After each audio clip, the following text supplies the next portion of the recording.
ಆ ಒಂದು ಕಾಂತಿಯೊಳಗಿನಿಂದ ತನ್ನ ತಂದೆ ಮೋಜೆಸ್ ನಗುತ್ತಾ ಕೈಗಳನ್ನ ಚಾಚುತ್ತಾ ಹೊರಗಡೆ ಬಂದ. ಡ್ಯಾಡಿ, ಯೂದರಿಗೆ ಸ್ವರ್ಗದಲ್ಲಿ ಜಾಗ ಇರೋದಿಲ್ಲ ಅಲ್ವೇ, ಮತ್ತೆ ನೀವ್ ಹೇಗೆ ಸ್ವರ್ಗದಲ್ಲಿ ಬಂದಿದ್ದೀರಾ ಅಂತ ಆಶ್ಚರ್ಯವಾಗಿ ಕೇಳ್ತಾನೆ. ಹಾಗೆ ಭೂಲೋಕದಲ್ಲಿ ಮತಗಳ ಬಗ್ಗೆ ತಪ್ಪು ತಪ್ಪು ಪ್ರಚಾರಗಳೆಲ್ಲ ನಡೀತಾ ಇದಾವೆ ನೋಡಿ.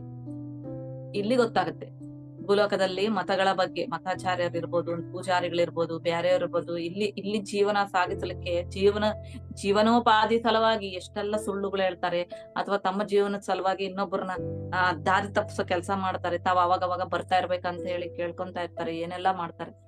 ಹೇಳೋರ ಹತ್ರನೇ ಸರಿಯಾಗಿ ಅವ್ರ ಜೀವನ ಸರಿಗಿರೋದಿಲ್ಲ, ನಾನಾ ಕಷ್ಟಗಳೆಲ್ಲ ಅವರೇ ಪಡ್ತಾ ಇರ್ತಾರೆ. ಅಂತದ್ರಲ್ಲಿ ಬಂದವ್ರ ಪೂಜಾರಿಗಳ ಹತ್ರಕ್ ಹೋಗಿ ನಮ್ ಕಷ್ಟಗಳು ಹಿಂಗಿದೆ ಅಂದ್ರೆ ಅವ್ರು ಯಾವ್ದೋ ಇನ್ನೊಂದ್ ಮಾಡ್ರಿ, ಹೋಮ ಮಾಡ್ರಿ, ಮತ್ತೊಂದ್ ಮಾಡ್ರಿ ಅಂತ ಹೇಳ್ತಾರೆ. ಆದ್ರೆ ಇವ್ರಿಗೆ ಕಷ್ಟಗಳು ಜಗ್ಗಿ ಇರ್ತಾವ. ಹಂಗ ನಿಜವಾಗ್ಲೂ ಮಾಡಿ ಹೋಗಿಸ್ಕೊಳಂಗಿದ್ರೆ ಇವ್ರು ಹೋಗಿಸ್ಕೊಂತ ಇದ್ರಲ್ವೇ, ಅವ್ರಿಗ್ ಗೊತ್ತು, ಇವ್ರಿಗೂ ಗೊತ್ತು, ಹೋಗೋರು ಹೋಗ್ತಾ ಇರ್ತಾರೆ, ಅದ್ ಹಾಗೆ ನಡೀತಾ ಇದೆ. ಅಂದ್ರೆ ಒಟ್ಟು ಏನೋ ಒಂದ್ ಮಾಡ್ಬೇಕಲ್ವಾ, ಇವೆಲ್ಲ ಮಾಡ್ಬೇಕಷ್ಟೇ. ಒಟ್ಟು ನಂದು ನಡಿಬೇಕು, ಇನ್ನೊಬ್ರದ್ ಭಯಗಳಿಂದ ಏನೆಲ್ಲ ಒಂದು ನಡೀತಾ ಇರುತ್ತೆ ಅನ್ನೋದು. ಭೂಲೋಕದಲ್ಲಿ ಮತಗಳ ಬಗ್ಗೆ ತಪ್ಪಿನ ಪ್ರಚಾರಗಳು ನಡೀತಾ ಇದಾವೆ.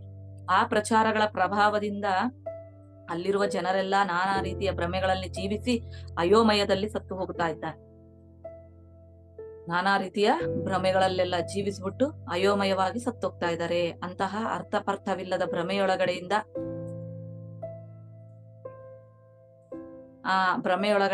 ಹಸಿವು ಬಾಯಾರಿಕೆಗಳನ್ನೋದೇ ಇಲ್ಲದೆ ಇರತಕ್ಕಂತ ಈ ಲೋಕದಲ್ಲಿ ನಮಗೆ ಸಂಪೂರ್ಣ ವಿಮುಕ್ತಿ ಲಭಿಸುತ್ತದೆ. ಇದು ಆತ್ಮಗಳ ಲೋಕ. ಇದು ಆತ್ಮಗಳ ಲೋಕದಲ್ಲಿ ಇರುವ ಒಂದಾನೊಂದು ಲೋಕ, ಒಂದಾನೊಂದು ಪರಿಧಿ. ಲೋಕದಲ್ಲಿ ಒಂದಾನೊಂದು ಪರಿಧಿ. ಆದರೆ ಭೂಮಿಯ ಮೇಲೆ ಇರುವಾಗ ಬೋಧಿಸಲ್ಪಟ್ಟಿರುವ ಸ್ವರ್ಗ ಮತ್ತು ನರಕಗಳು ಮಾತ್ರ ಇರುವುದಿಲ್ಲ. ಅಸಲು ಅಂತಹವ್ಯಾವು ಇಲ್ಲಿ ಇರದೇ ಇಲ್ಲ. ವಿವಿಧ ಪರಿಧಿಗಳಿಂದ ಶಕ್ತಿ ತರಂಗಗಳಲ್ಲಿರುವ ವ್ಯತ್ಯಾಸಗಳಿಂದ ನೋಡಿ, ವಿವಿಧ ಪರಿಧಿ ಅನ್ಬೋದು, ಲೋಕ ನೀವೇನ ಅನ್ಕೊಳ್ರಿ. ಬಟ್ ನಮ್ಗೆ ಹಿಂಗೆ ಬಟ್ಟೆಗಳು ಜೋಡಿಸಿರೋ ಕಾನಗಳು ಹೆಂಗಿರ್ತಾವಲ್ವೇ, ವರ್ಷಗಳು 1, 2, 3, 4 ಅಂತ ರ್ಯಾಕ್ಸ್, ಆತರ ವಿವಿಧ ಪರಿಧಿಗಳಲ್ಲಿ ಬೇರೆ ಬೇರೆ ರೀತಿಯ ಶಕ್ತಿ ತರಂಗಗಳು ಇರುವ ವ್ಯತ್ಯಾಸಗಳಿಂದ ವಿವಿಧ ಲೋಕಗಳನ್ನೋದು ಏರ್ಪಟ್ಟು ಇಲ್ಲಿ ಎಲ್ಲರೂ ಕಾಣಿಸ್ತಾರೆ ಮತ್ತು ಕೆಲವರು ಕಾಣಿಸೋದಿಲ್ಲ.